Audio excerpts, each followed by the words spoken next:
La zona que se inundó era, trancaron el río para hacer la represa, era el río Siecha, que eso pasaba por el San José.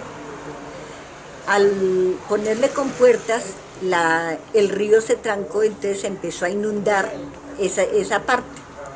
Eh, por ese río bajaban también carbón, porque pasaba por las minas de carbón de arriba de Guatavita, de Tausa, no sé, entonces eso, bajaban lajas de carbón. Como anécdota, mi mamá nos llevaba supuestamente es que a bañarnos, y de ahí sacábamos carbón y llevábamos bultos de carbón, y mi mamá cocinaba con esos bultos de carbón de piedra, sacados del río.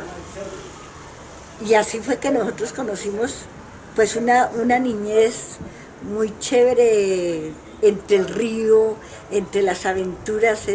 Mi mamá tenía una huerta, entonces la pasábamos delicioso en ese Sesquilé. ¿El río era el mismo río Bogotá? Ese río es el mismo Bogotá, pero allá en esa parte se llama el río Siecha. Siecha, y pasaba solamente un poquito del río entre la montaña de No, todo el frente, ¿o cómo era ese eso paso del pasaba como por la llanura, porque pues eso era una parte bastante amplia, una ¿La llanura meseta del como Tominé, esa? ¿La que queda Tominé no, ahora? no. Es la laguna de Guatavita. Sí, pero en el lado occidental es Tominé. Ah, sí, Por ahí, por Tominé, pasaba un río.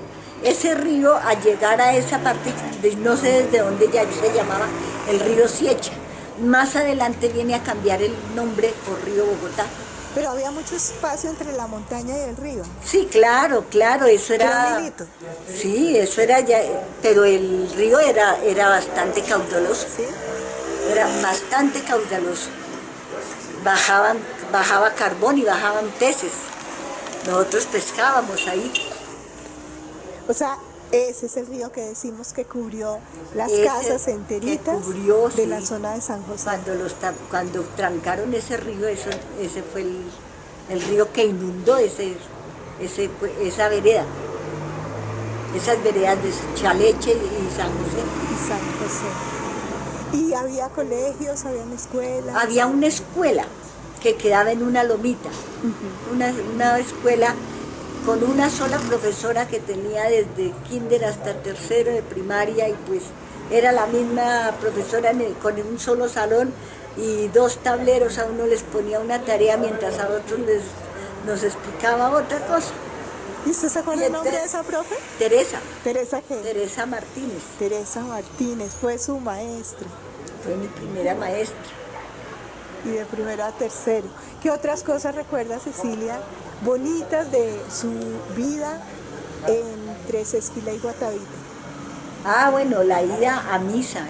La escuela nos exigía que íbamos a misa a Sesquilé, que quedaba como a media hora de ahí del San José, y nosotros íbamos a misa a las 5 de la mañana. En la escuela, como allá era mucho campo, entonces habían chicos que los papás tenían caballos y nosotros teníamos bicicletas. Entonces, para irnos a misa nosotros cambiábamos. Nosotros nos íbamos en los caballos y los chicos del campo se iban en las bicicletas de nosotros.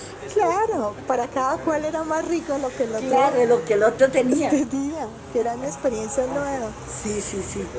Y nosotros nos íbamos en caballo hasta a las 5 de la mañana para misa. Cecilia, ¿y tú te acuerdas alguna leyenda, alguno de los sitios que contaran sobre algo encantado, sobre el Dorado, sobre esas historias bonitas que le cuentan a uno los papás? Pues la leyenda del Dorado, ¿sí? Pues no me acuerdo muy bien cómo es, pero la leyenda del Dorado era que por la loma que llegaba a la mina, el terreno sí es muy gredoso, ¿sí? Pero esa greda era como colorada. Entonces por eso la llamaban el camino el tesoro colorado, ¿sí? Y decían que era que un indígena se había encontrado un poco de oro ahí y lo había derramado sobre la montaña y se habían hecho como ríos de oro. Entonces habían quedado los caminos del Dorado. O sea que también la pasaste entre cuentos, Sí, claro, historias. unas historias. Mi papá era pues muy cuentero, entonces nos tenía, no, en esa época como no habían celulares, no había televisión, no había solamente un radio que oíamos a Calimán. Entonces mi mamá oía a Calimán y pues todos escuchando a Calimán. Entonces mi papá nos contaba historias y cuentos, de pronto hasta inventadas para tenernos entretenidos. Esas son las cosas que sería bueno empezar a recuperar otra vez, ¿no? Porque a través del cuento le pasan a uno valores. Le están pasando como la sangre a través de la palabra, valores, formas de ver el mundo. Gracias, Cecilia. Un Sí, abrazo. señora, gracias.